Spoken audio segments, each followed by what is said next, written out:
Welcome to another episode of J Ride Customs. Welcome to the channel.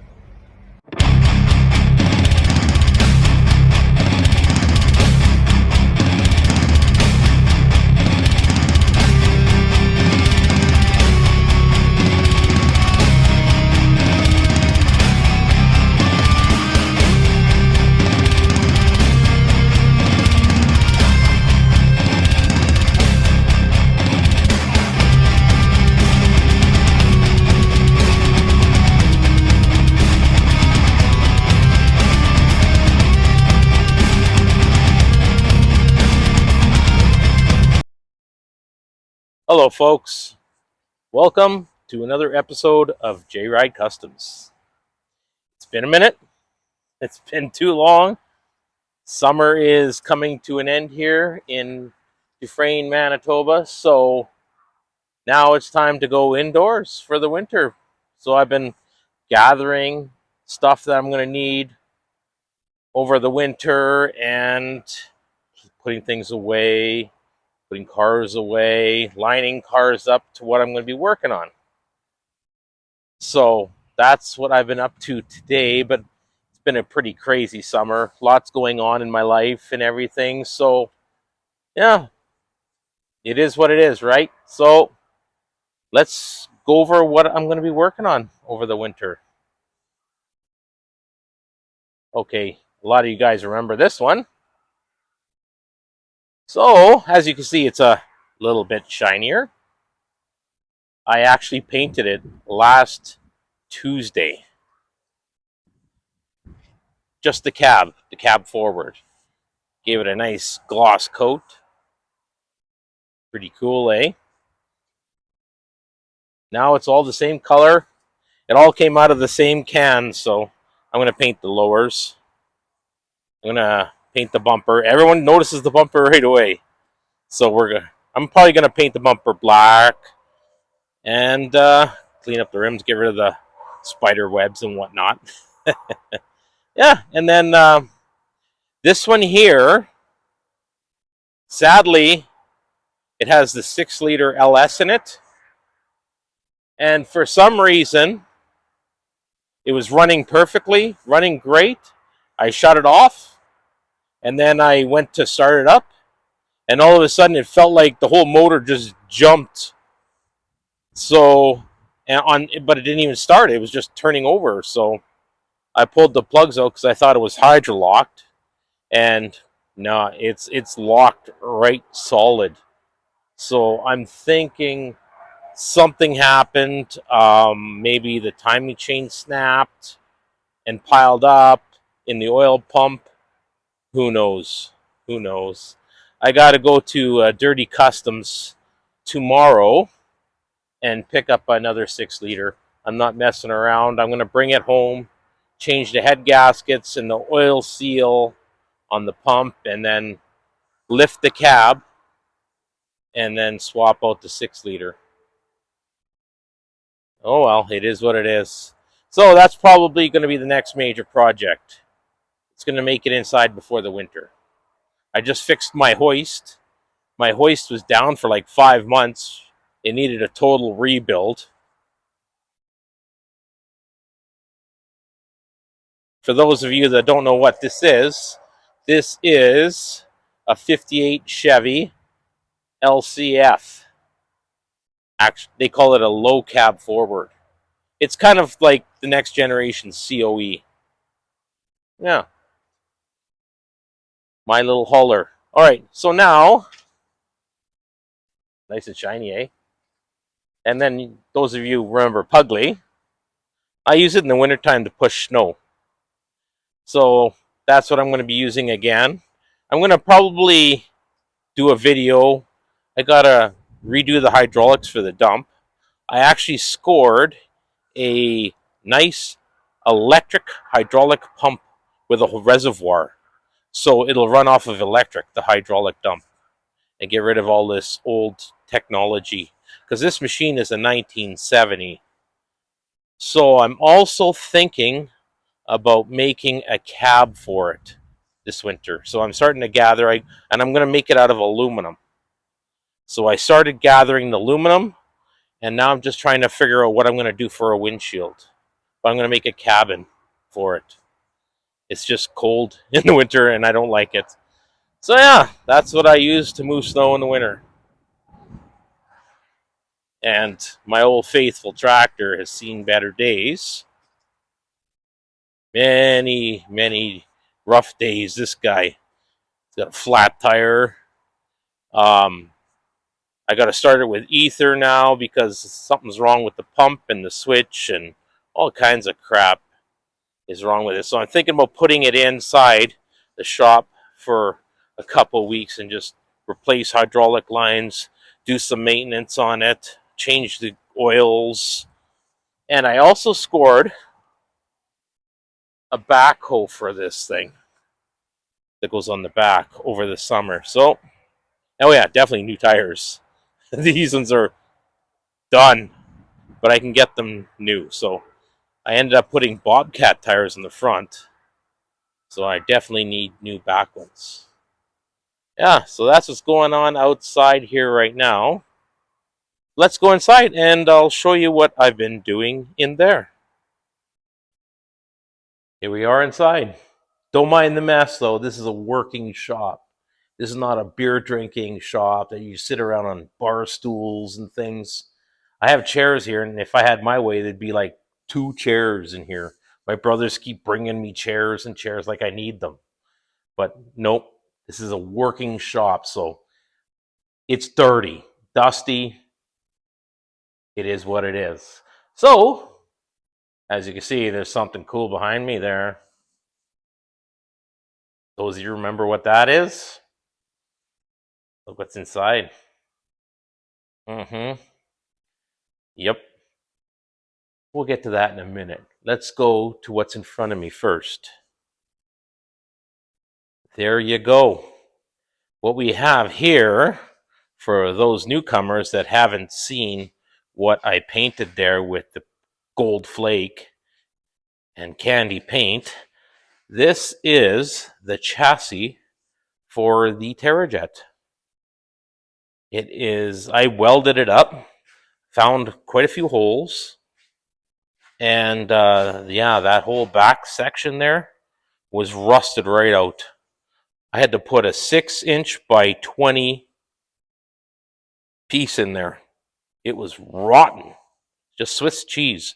And there was lots of other holes, pinholes and whatnot. So I wet blasted the whole thing, and inside, outside, and now it is box lined. And yeah, I box lined underneath and inside. And you know what? I actually found 1 or 2 more pinholes. I could see, because I did from the bottom up, and I could see black spots coming through, like a pinhole and it would have leaked. So yeah, it filled the holes, and then I went down. I box lined down, so this thing should float. This thing should float, this Terrajet. I ended up pulling that 440 Skidoo motor out of here, and I decided to put a big 4-stroke in here, maybe a Briggs or something more reliable. You don't have to mix gas.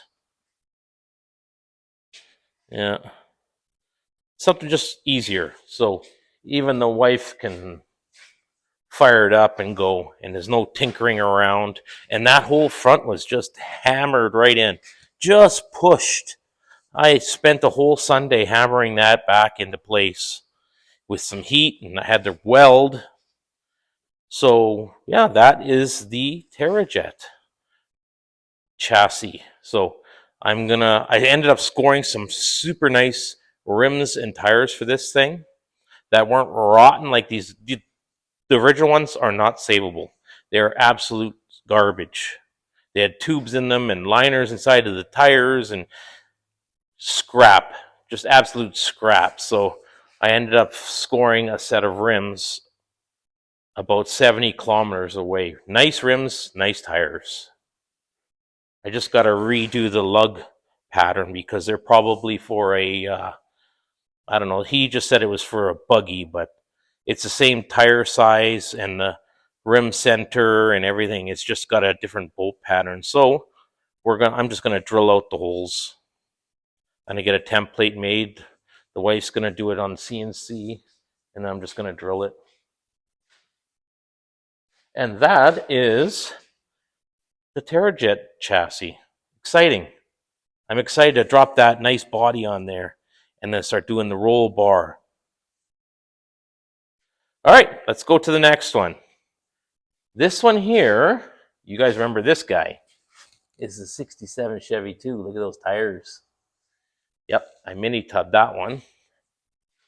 And this guy is running now. I got this guy running. So now it's just, I got to gap it and go from there. There's that 355. It's running and it sounds pretty sweet. Well, we'll see once I put the exhaust on. I ordered one of these kits off of Amazon. So we'll see how that goes. So yeah, I just put stuff on the cars, and in the cars, the parts that I gather for them. Like the Cameo, look at the poor Cameo. It's got all these parts just piled on it. That one's actually next to come into play. Exciting. I got lots of parts for that one now. Yeah, I just put them on top and inside as I gather. And then, yeah. If anyone's looking for a visor, I got about half a dozen of them kicking around. They just fall from the sky around here. All right. Oh, no, I'm not going to show you that one yet. Let's go over here. We have the 35 Chevy two-door sedan. As you guys remember that one. There's all these parts on top, another visor inside. So yeah, I've been gathering. I got a nice suicide door kit for this one. That's has the power locks and stuff. So yeah, that one's going to come into play. Let's go back this way. That's right. That, my friends, is the 70 Chevelle project. You guys remember that one? It was basically left for scrap. I will post a picture of what it looked like when I first got it. It was basically left in the field, nothing forward, from the fenders forward, there's nothing. Just the back. And it was rotten. So, yeah, this is, look at that shiny big block in there. That's a nice 461. Brand new everything inside of it. Should be good for about 500 horsepower. And then the frame is actually out of a 1971 Le Mans. But they're the same. Exactly the same, actually. So I scored a 1971 Monte Carlo over the summer, and it was a pretty good donor. I scored the spindles. I took it out of that Monte Carlo and put them on here. And the seats, it had some really nice seats. These ones here are just, I'm just putting them in there. I had a beer in there, of course. I sat there and had a beer with my buddy, pretended to drive it. But I'm going to redo these seats over the winter. I'm going to order the covers and hog ring them and everything. I got the back seat is red already, but I'm going to redo it as well. I'm going to order complete new panels, and I have another dash in my parts shed that doesn't have that cutout. Yeah, I'm going to leave the sweeper dash. I got a nice console, but it's not running yet, but we're getting there. The gas tank is in. Let's go to the back. Yeah, the gas tank is in, and it's got a 12-bolt posi. Nice 12-bolt. And yeah, this one here, those are actually 275s. I can go a lot bigger in these cars. They actually look small. We'll play with that later. And yeah, there is the 1970 Chevelle project. It's a busy summer. I got to do the exhaust. Yeah, but she is a roller now. All right. This video was just a catch up of what I've been up to. And I'm not going to work on anything today. I'm tired from cleaning and everything like that. We're going to get back to working on things quite shortly. Adam's truck is now gone. It's out of here. So now I can actually make videos again of what I'm working on. All right. Thanks for watching. Peace out and happy Thanksgiving.